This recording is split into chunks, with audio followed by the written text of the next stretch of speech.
When a massive wraith threatened to wipe everything out, Turan skipped the tutorial entirely, unleashing a white-hot pillar of flame that burned the abomination to ash. Absorbing its mana with zero effort, the veteran knight Kjorn realized something terrifying. Turan is holding high noble magic power. Then came the real bombshell. Turan's bloodline traces back to House Zahar, the exact house responsible for the brutal war that slaughtered Kjorn's entire family. Instead of seeking revenge, Kjorn saw the genuine good in Turan. He took the boy under his wing, teaching him the core laws of magic, bloodline, affinity, and causality. Turan put theory into practice instantly, pulling off House Zahar's legendary stealth magic and vanishing into thin air. After forcing his ungrateful village to pay up for his freedom, Turan bade an emotional farewell to Kjorn, the mentor who had become the father figure he never had, and stepped down the mountain for the first time in his life. Now out in the unforgiving wasteland, a gang of bloodthirsty bandits has surrounded him with drawn steel. They think they've found easy prey, but as Turan looks at their swords, a dark smirk spreads across his face. He didn't find a threat, he just found his first set of live test dummies.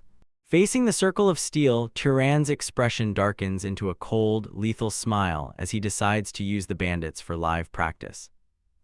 A sharp close-up of his eyes reveals absolute focus, even as a bandit scoffs mockingly in the background.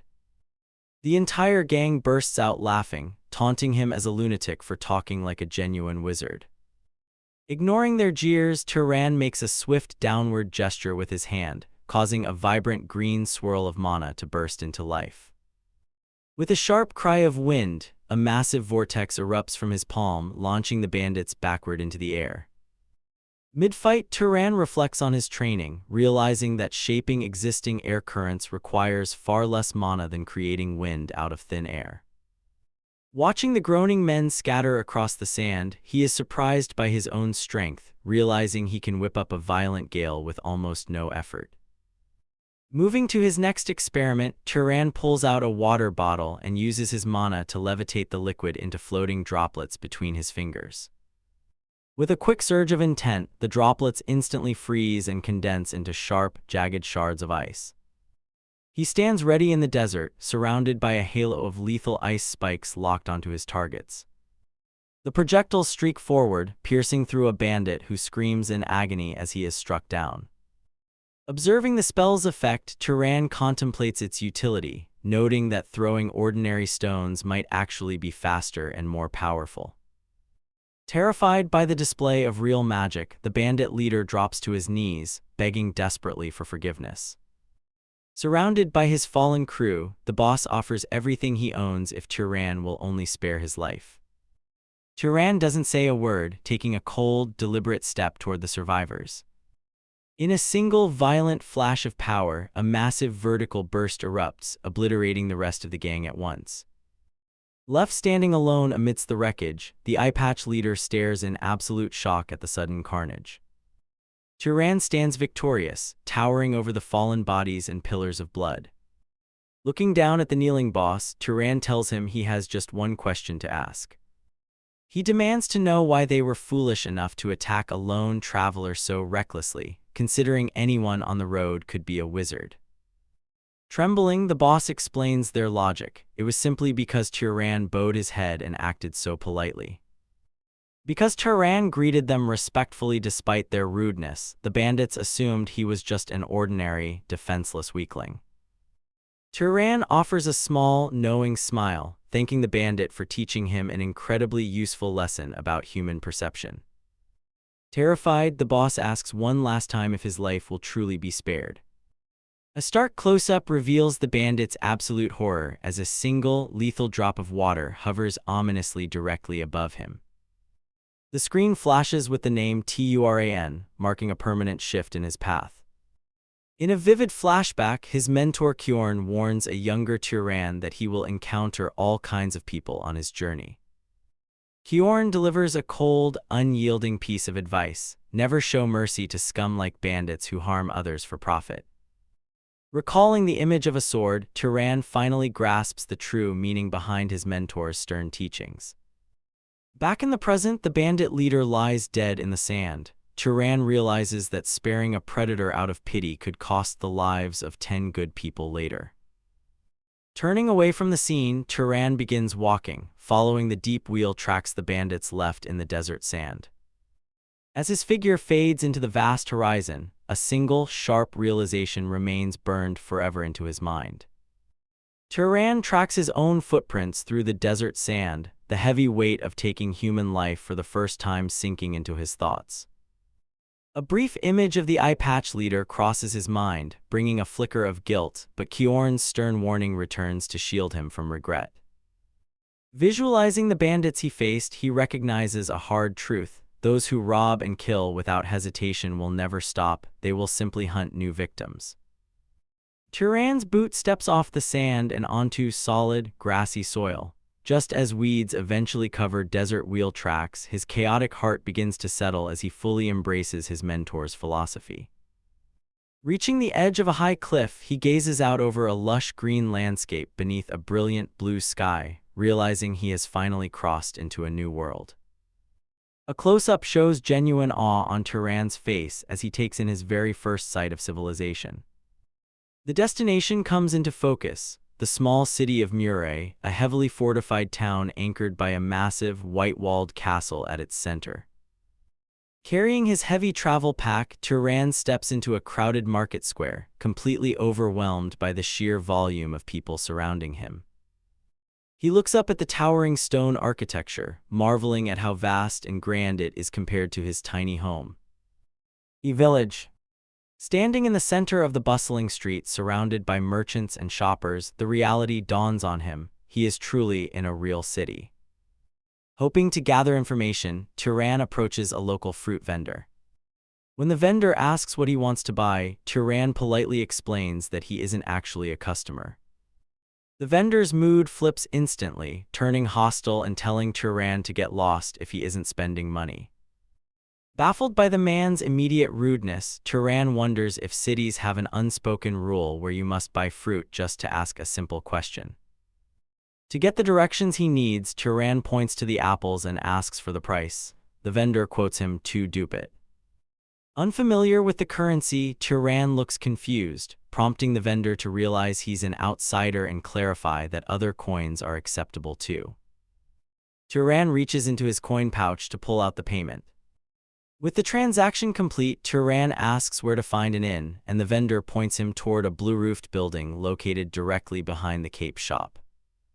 The scene shifts to the sign of the pub and inn, which the vendor claimed is the grandest establishment in the city. Stepping inside, Turan is immediately greeted by a cheerful blonde staff member named Lena. Lena playfully compliments his looks as Turan inquires about the cost of a room for the night. When she quotes the price at 16 dupit, Turan agrees and prepares to hand over the money. Passing over a small pouch of coins, Turan mentions that he has one crucial question he needs answered. He asks Lena if there are any monsters in the surrounding area that carry an active bounty. A close-up highlights his inner drive. He needs to kill monsters to absorb their mana while simultaneously earning money for his journey. Lena pauses hesitantly, leaving Turan wondering why she isn't giving him a straightforward answer. Breaking the silence, Lena delivers a blunt urban reality: there's no such thing as free in this world. Turan's confusion deepens as she shifts the topic to something called a city hall. Now seated at a table with a drink, Turan asks Lena to explain what a city hall actually is. Leaning over the counter, Lena bursts out laughing, teasing Turan for being such an innocent country bumpkin ignorant of basic city life.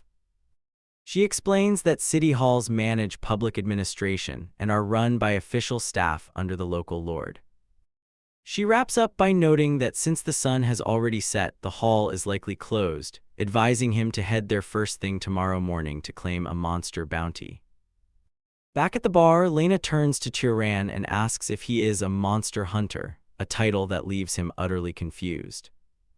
She explains a widespread belief among commoners. People think that if an ordinary person slays enough monsters, they can eventually awaken as a wizard. Internally scoffing at the claim, Turan dismisses the idea as nothing more than foolish superstition. Suddenly, a heavy hand slams onto Turan's shoulder, belonging to a massive, muscular man in a headband named Midden, who insists he has witnessed this transformation with his own eyes. Lena sighs with relief to see Midden alive, while the warrior boldly declares he won't die until he successfully becomes a wizard himself. Midden laughs boisterously and apologizes for his aggressive greeting, though Turan remains visibly unimpressed by the loud hunter. Intrigued by any path to greater power, Turan asks Midden to elaborate on how killing monsters could possibly generate magic. Lena chimes in, explaining the theory. Since established wizards grow stronger by hunting monsters, common folk assume the same rule applies to regular humans. Midden introduces his 3 crewmates, revealing that all 4 of them are hunting monsters with the sole objective of becoming wizards. When Turan asks if any of them have actually succeeded, Midden admits they haven't, noting that the city's only wizards are the Lord's primary mage and his 3 apprentices. Noticing the weapon at Turan's hip, Midden points out that his sling looks well worn from heavy use. Turan confirms it is built for rapid firing, leading Midden to suggest it would be ideal for hunting small monster game like rabbits or foxes. Recognizing the young traveler's skill, Midden invites Turan to join their party, mentioning they are actively looking for another ranged shooter. Turan responds with a subtle, knowing smile. Later that night, lying in his room at the inn, Turan reflects on the offer and decides to decline, reasoning that hunting in a group offers him 0 benefit. He lies back and thinks over the chaotic series of events since his arrival in civilization. Gazing at his travel pack, he finds it surreal that he has truly left his home village behind forever. Turan raises his hand, watching blue sparks of mana crackle across his fingers as he contemplates what his future holds. Suddenly, the subtle sound of movement outside his door causes him to freeze in instant alert. He sits up rapidly, staring intensely at the door and calling out, "Who is it?" A vivid memory of Kjorn flashes in his mind, recalling his mentor's warning to never drop his guard, even within the walls of an inn. In the memory, Kjorn emphasizes that entering a city does not mean you are in a safe haven. The flashback fades as Turan takes the advice to heart. Back in the present, Turan channels mana into his hand, his palm glowing softly as he reaches for the door handle. He slowly cracks the door open, peering out with a sharp, lethal glare. His eyes widen in complete shock as he recognizes the figure standing in the dimly lit hallway. It is Lena, the inn worker, casually asking if he was already asleep. Turan stands frozen in bewilderment as Lena claims she was worried his room might be cold tonight. Blushing, Lena begins unfastening the ribbon on her dress, announcing she came to keep him warm, leaving a thoroughly stunned Turan demanding to know what she means by that. Turan looks on in complete disbelief as Lena, the blonde inn maid, blushes and begins untying the ribbon of her dress, leaving him to demand what she means by such an offer. Standing inches away at his room's open doorway, Lena purrs that it's exactly what it sounds like, while Turan freezes, utterly dumbfounded.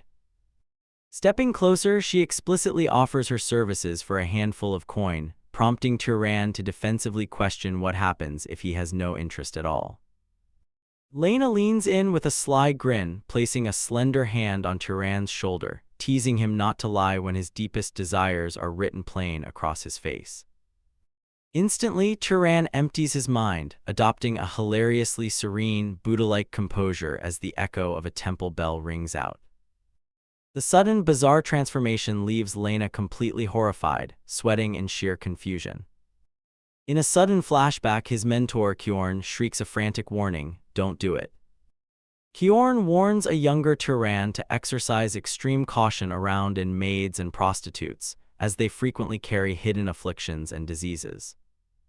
Kjorn clarifies that while their own bodies possess strong resistances, being reckless could cause Turan to pass the sickness on to another woman in the future.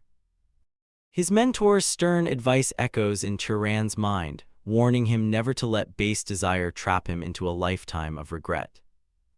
The cold truth settles in: life within the city walls carries its own hidden dangers. Having turned down her advance, Turan watches Lena stomp furiously down the staircase, realizing that city dwellers put a steep price on even the simplest interactions. Lying back on his bed, Turan reflects on the aggressive fruit vendor and Lena's proposition, concluding that the city truly is a cold, heartless place. As he rests in the quiet, Turan's sharp ears pick up quiet murmurs echoing outside his door, addressing a boss. A voice speaks up from the corridor, "I've got something I'm curious about." Out in the hallway, Midden's crew questions why he bothered trying to recruit Turan earlier, arguing the skinny kid looked entirely useless in a fight. Turan smirks from his bed as he listens to another mercenary joke that Turan's arrogant mouth would at least make prime monster bait. Turan listens intently as Midden reveals his true motives. The boy reminded him of his own past. Midden admits that hearing Turan relies on something as fragile as a simple sling made him genuinely fear for the boy's life out in the wild. Midden explains he wanted the kid under his wing just so he might survive a little longer in the brutal wilderness. Touched by the gesture, the subordinate chuckles softly, calling Midden way too soft-hearted to be running a band of rough mercenaries. Overhearing this unexpected display of warmth, Turan's cynical smirk softens into something gentle. Rolling onto his back with a faint smile, he reconsiders his earlier judgment. Perhaps the city isn't quite as cold-hearted as he thought. The next morning, Turan stands before the towering, opulent gates of City Hall. Approaching the front counter, he asks the receptionist if he is an official, to which the clerk dryly retorts, asking what else he could possibly look like. Turan calmly declares his intent: he has come to hunt monsters, leaving the official staring back in total astonishment. Kiorn's past teachings resurface in Turan's mind, recalling the day his mentor warned him that the world would never show him unearned kindness. A younger Turan had tilted his head, asking, "Why is that?" Kiorn explained that while the world owes no one a favor, there exists one foolproof method to command respect from anyone he meets. His mentor's final lesson hits home: reveal that you're a wizard, then ordinary people will bow their heads. Back in the present, the official slides a bounty poster across the desk, depicting a menacing, dark avian beast, officially commissioning Turan for his very first monster hunt. At the City Hall counter, the mustachioed official hands a single sheet of parchment over to Turan, strictly warning him that it must be returned. Examining the paper closely, Turan studies the sketch of a strange, feathered beast, asking if it's some kind of crow monster. The official sneers back, asking sarcastically if it looks like a cat to him. He lays out the city's ironclad law: any slain beast must be dragged back into town. Without a wizard to disperse its mana, the rotting corpse will twist into a horrifying wraith. The official warns that abandoning a monster carries a death sentence under city law, but Turan's gaze remains ice cold, replying that he's already well aware. A grim memory resurfaces: a grotesque, multi-eyed flesh abominations born of untamed mana, and Turan silently swears never to repeat that mistake. When Turan asks why the city's knights don't clear the beasts themselves, the official scoffs, asking if he thinks the guard has time to waste on errands outside the walls. He explains that a knight's sole duty is keeping order inside the city, leaving no luxury for hunting monsters in the wild. Snatching the quest paper, Turan turns on his heel. Behind him, the official sighs and wipes a sweat-drenched brow, muttering that another useless corpse is about to rot beyond the gates.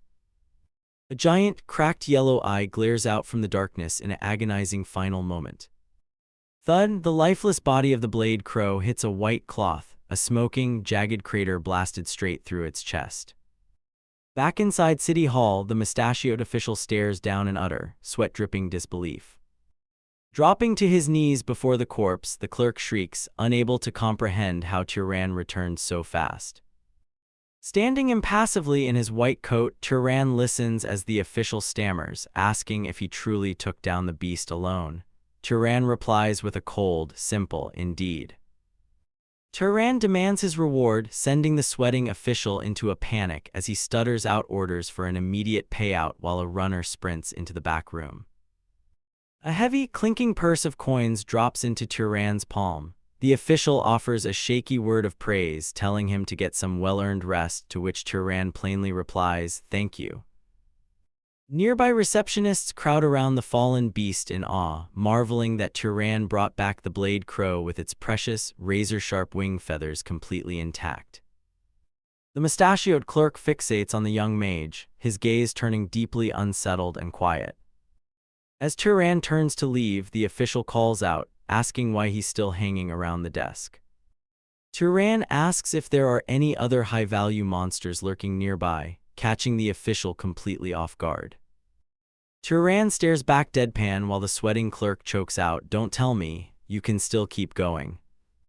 Over a steaming table, the tavern keeper presents the spread. "These are the most expensive items on our menu." A mouth-watering feast fills the view: a massive glazed ham, sharp cheese wheels, rich stew, warm bread, and a frothing wooden mug of ale. Lena throws her arms wide with a beaming smile, declaring she never imagined anyone could slay 30 monsters in just 3 days. Chowing down on a fistful of bread, Turan scarfs down the meal while Lena remarks that he must have made an absolute fortune. Taking a calm sip from his mug, Turan clarifies that lining his pockets isn't his true objective. His real motive drives him: the monster's raw mana. A dark flashback shows Turan channeling glowing green mana pools directly from slain beasts into his own body, steadily building his magic reserves. Gazing down at his hands, Turan measures his growth, realizing his total mana pool has multiplied several times over since he first studied under Kjorn. Yet a shadow of doubt crosses his eye: he's hitting a ceiling, and hunting low-tier monsters won't push his strength any further. Lena blushes, stuttering, "Actually," as Turan glances up, confused. The camera pulls back to reveal the dynamic shift. Midden sits beside Lena, both staring in absolute horror at a mountain of lick-clean platters. Midden stammers, asking if someone else snuck a bite, while Lena whispers in shock, "You ate every single bite by yourself." A muscular cook with a gray headwrap wipes sweat from his brow, marveling at how a guy with such a skinny build can pack away a mountain of food. In the background, Lena wears a bright smile as the cook admits it's been a while since he prepared that dish, genuinely glad it hit the spot. Turan turns and walks away, offering a polite word of thanks for the delicious meal, while the cheerful cook calls out a promise to make it even better next time. Suddenly, an aggressive hand reaches out from behind, violently snatching the collar of Turan's white coat. 2 shady monster hunters, part of Midden's crew, corner him. The sneering thug holding his coat snickers, asking Turan if he's enjoying high-class food all by himself, while Turan simply glares back, completely unfazed. Calling Turan a skinny runt, the thug tries to intimidate him, but Turan's expression remains stone-cold and indifferent. The thug brings up the rumors, sneering about how much money Turan has been pulling in lately. He starts demanding a little charity for his crew, but before the sentence can even leave his mouth, Turan launches a lightning-fast counterstrike straight into his jaw. The thug recoils in pain, swearing in disbelief as his partner in glasses explodes in rage. Turan mockingly clasps his hands in a polite, prayer-like gesture, offering a calm, sarcastic smile as he asks, "Didn't you ask for charity?" Infuriated, the thug in glasses swings a massive fist downward, roaring at Turan not to get cocky.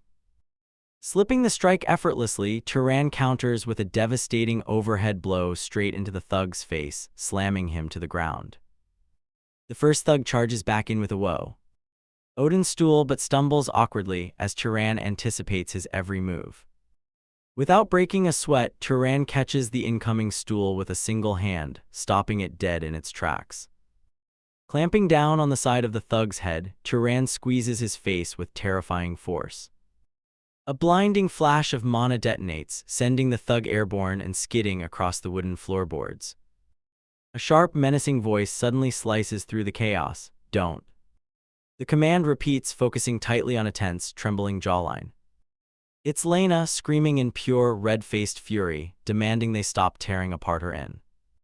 Later that night, the muscular hunter boss, Midden, bows deeply in the hallway, his 2 battered, bruised subordinates standing shamefully behind him. Standing at the doorway, Midden offers his sincerest apologies to Turan, explaining that he's already dragged his men through a harsh scolding. He swears on his pride that an incident like this will never happen again. Midden admits his crew has been running dangerously low on funds, and jealousy clearly got the better of his men after seeing Turan's recent success. Barking at his two bruised thugs to fall in line, both men bow their heads, sweating as they mutter out an apology. Turan asks if things have really gotten that dire, and Midden admits their hunting operations have completely ground to a halt. Clenching his fist, Midden reveals they might not even be able to afford their room fees in 3 days, though he insists it's his own burden to carry. Reaching into his coat, Turan tosses a heavy, clinking pouch of coins straight into Midden's hands. Stunned by the gesture, Midden stammers, asking why he would hand over such a fortune. Turan explains it's payback for the genuine concern Midden showed earlier when he tried to recruit and protect him. In return, Turan asks for one simple favor: give me some information. A wave of relief washes over Midden as a bright smile returns to his face. Thumping his chest, he boasts that information is his specialty, promising to reveal everything he knows. The view pulls back into a sweeping aerial shot of the bustling medieval city below. High above on a windswept grassy cliff, Turan's coat billows as he stares down at the surrounding forests, preparing for his next move, fully aware that this might be his very last hunt in this city. Preparing to leave the city behind, Turan reflects on the invaluable intelligence Midden shared regarding his next destination. A sudden memory surfaces sitting across from Midden at a dimly lit tavern table, realizing that beneath the man's rough exterior lies a genuinely good soul. Comparing Midden to his old mentor, Kjorn, Turan realizes that while Midden lacks the veteran warrior's battle-hardened experience, his absence of cynicism makes him far kinder. Back in the present, Turan's eye widens in shock as a sudden wave of instinct signals that something is deeply, terribly wrong. A sharp metallic scent hits the wind, the unmistakable stench of fresh blood. Dread grips his chest as he desperately prays his worst instincts are proven wrong. Turan vaults forward, sprinting down the dirt path and tearing through the forest to investigate. Shadows swallow the path as a heavy, suffocating silence settles over the deep woods. He skids to a halt, staring at deep, brutal claw marks freshly gouged into a tree trunk. Standing in the center of the clearing, Turan scans the eerie stillness of the silent forest. Looking ahead, horror strikes. A bloody body lies slumped lifelessly against the base of a tree. Wait, this man. A grim close-up reveals the blood-splattered, lifeless face of one of the hunters. Isn't he one of Midden's men? Turan stands frozen over the gruesome scene, his expression turning deadly serious as silence falls. A chilling view catches the dead hunter's glassy, unblinking eyes staring into nothingness. Beside the man's bloodied hand lie 3 silver coins scattering the dirt, the very payment Turan had gifted their group. Dropping to his knees, Turan rushes to Midden's side, finding him lying in the dirt heavily wounded and drenched in blood, urgently demanding to know what happened.